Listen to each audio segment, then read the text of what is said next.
You know, a pastor came to me the other day and he said, Papa, I came for counseling. I said, what is the counseling for?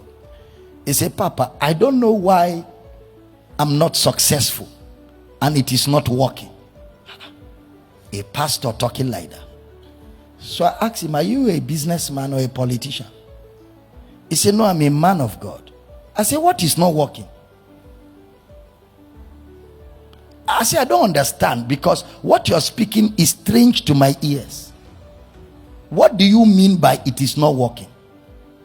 Do you mean that the word of God is not working? He said, no, what I mean is that I am not successful in ministry. I say, what is the yardstick? What yardstick are you using to measure it? He was quiet because he knew I was getting at something important. I said, I know your problem.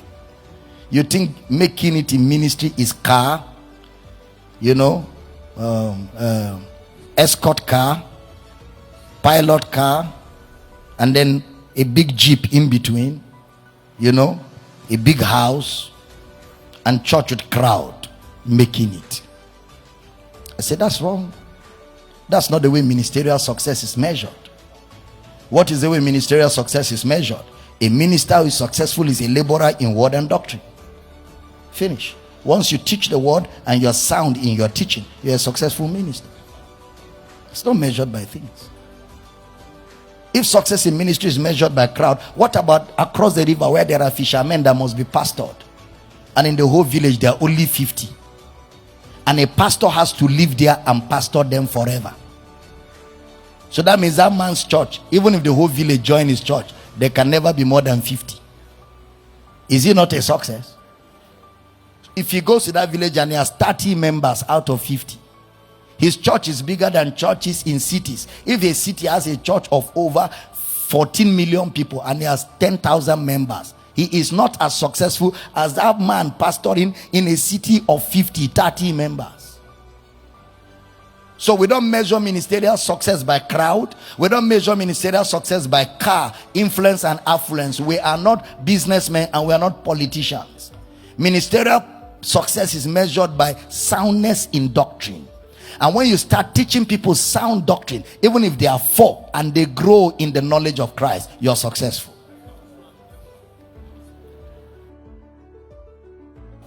That's why Jesus said his church is where 2 are. That's the church of Jesus. That's the church of Jesus. 2 or 3 gathered in my name, I'm there. That's the church of Jesus. But you know, we human beings, we have brought worldliness into the church. So we use the yardstick that unbelievers use to measure success. We brought it into the house of God. Which is why some young pastors are under pressure, and some of them go to native doctors to collect things and use it to be pulling crowd. So you don't respect a man of God because of his cars. You respect him because of what is coming out of his mouth. You check his doctrinal weight. That's what determines respect. It's not the crowd. It's not the houses and the cars. Those are not the things that make ministry. If success in ministry is by wealth, no pastor is successful. Let me tell you, the most carnal man on earth is a man that respects a man of God because of his wristwatch and his suit and his car. You are as carnal as carnality can be.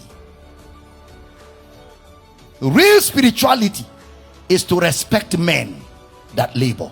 Bible says they that labor in word and doctrine deserve double honor. Then he say esteem them highly for their work's sake, not for their car's sake.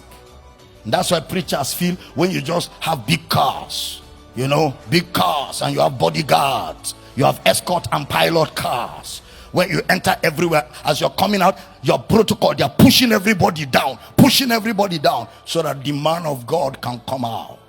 The man of God. And then you see him feeling cool as they are pushing people down. The same people you are supposed to disciple and build up, they are pushing them down, and you are happy. People are desperate because they have told them ministerial success is car and house. Let me be honest, listen to me, every one of you. When I came into ministry, pastors were not anything to talk about. To even marry, if anybody agreed to give you their daughter, is the grace of God. Because when I joined ministry, the best of pastors were using bicycles. Most were trekking. There were not many pastors that had car. So I didn't come into ministry for money and fame and popularity. I came into ministry with a raw passion to teach people the word of God and help people. That's all that brought me to ministry. That's all. And I didn't join ministry at old age. I entered ministry as a young boy with all my potentials to be as successful as anybody in the secular. But I chose to consecrate that for ministry. It's not about houses and cars. It's not about all of that. A true minister is a teacher of the word of God.